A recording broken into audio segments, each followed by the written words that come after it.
নমস্কার বন্ধুরা, থাম্বনেল দেখে তোমরা বুঝতেই পেরে গেছো যে কি রান্না হতে চলেছে। ভাপা পিঠে। তার জন্য একটা বাটির মধ্যে একটু ইস্ট দিয়ে দিলাম। তারপর এখানে দিয়ে দিচ্ছি হালকা উষ্ণ গরম জল।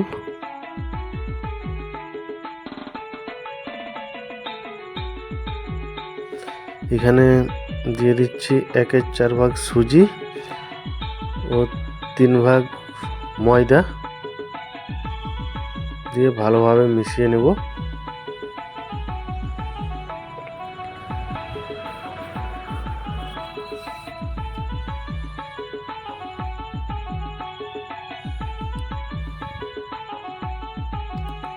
ময়দাটাকে ভালোভাবে মাখিয়ে নিতে হবে, ময়দা সুজি।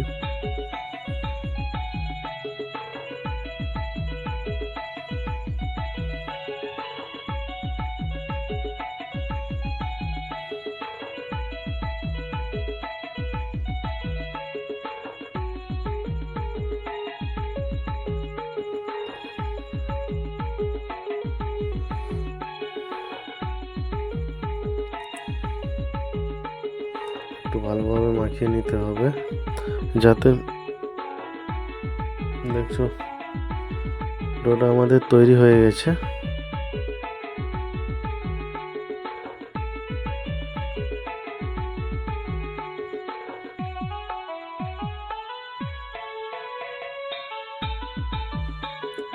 এখন এটাকে ঢাকা দিয়ে রেখে দেবো।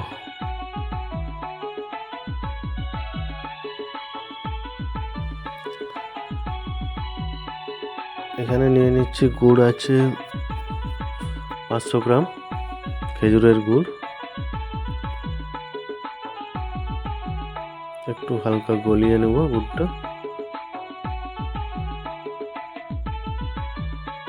গুড়টা গলে এলেই দিয়ে দিচ্ছি এখানে নারকেল, কুচানো নারকেল, গ্রেট করে রেখেছিলাম নারকেলগুলো।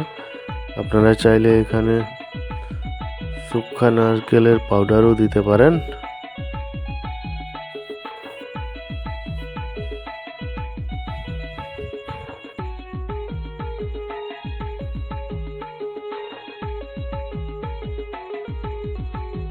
দিয়ে ভালোভাবে মিশিয়ে নেব।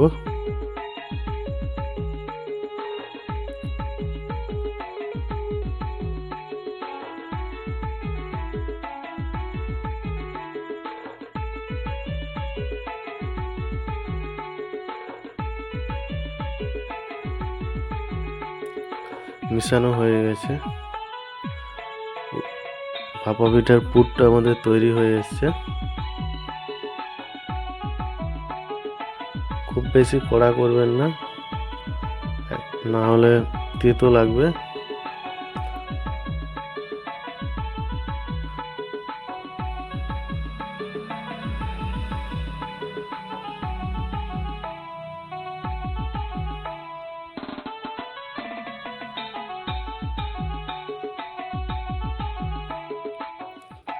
পুরটা তৈরি হয়ে গেছে, এখন তুলে নেব। একটা পাত্রে তুলে নিচ্ছি।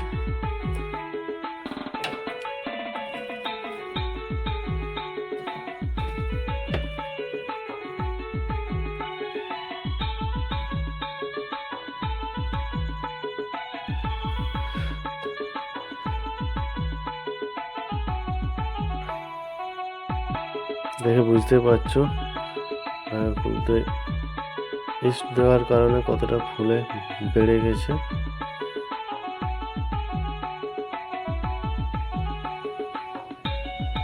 আরেকবার ভালো করে মাখিয়ে নেব ডোটাকে।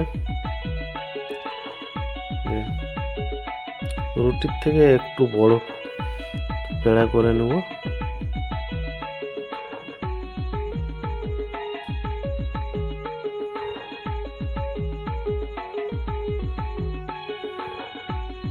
গোল গোল লিচি কেটে নিচ্ছি।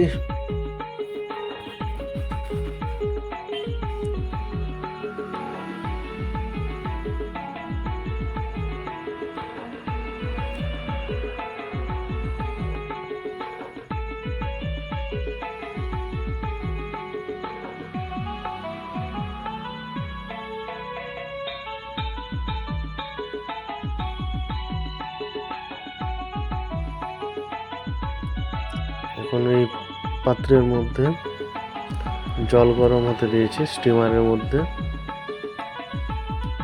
জল গরম হতে দিয়েছি। এখানে দিয়ে দিচ্ছি কয়েক টুকরো আদা,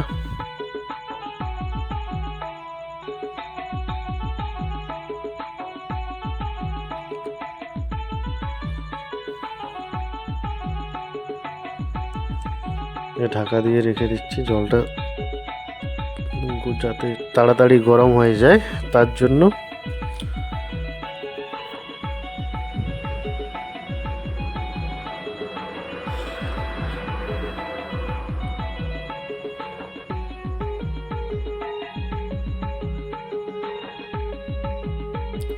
ডোগুলোকে এইভাবে ভালো করে নাড়িয়ে নিচ্ছি, ফেলে নিচ্ছি চারদিকে ঘুরিয়ে ঘুরিয়ে।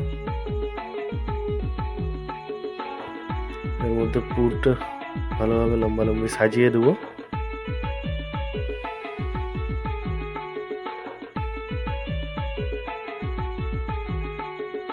দুই সাইড ভাঁজ করে নেব। এবারে এইভাবে রোল করে নেব।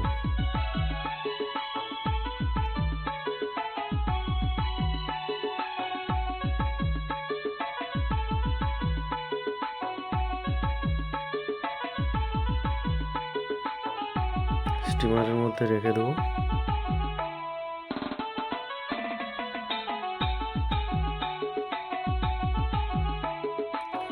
জলটা গরম হয়ে এসছে। আদা দেওয়ার কারণে খুব সুন্দর একটা সেন্ট বেরোচ্ছে। এরপর সব পিঠেগুলো স্টিম করতে দিয়ে দেবো।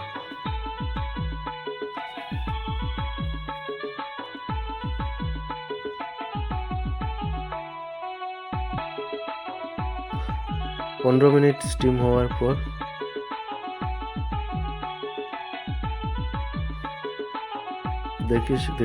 দেখেই বুঝতে পারছো তোমরা কত সুন্দরভাবে স্টিম হয়েছে এগুলো।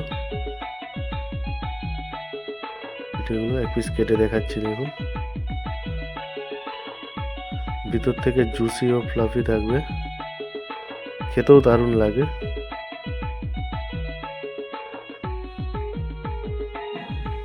একবার জরুর বানাবেন বাড়িতে।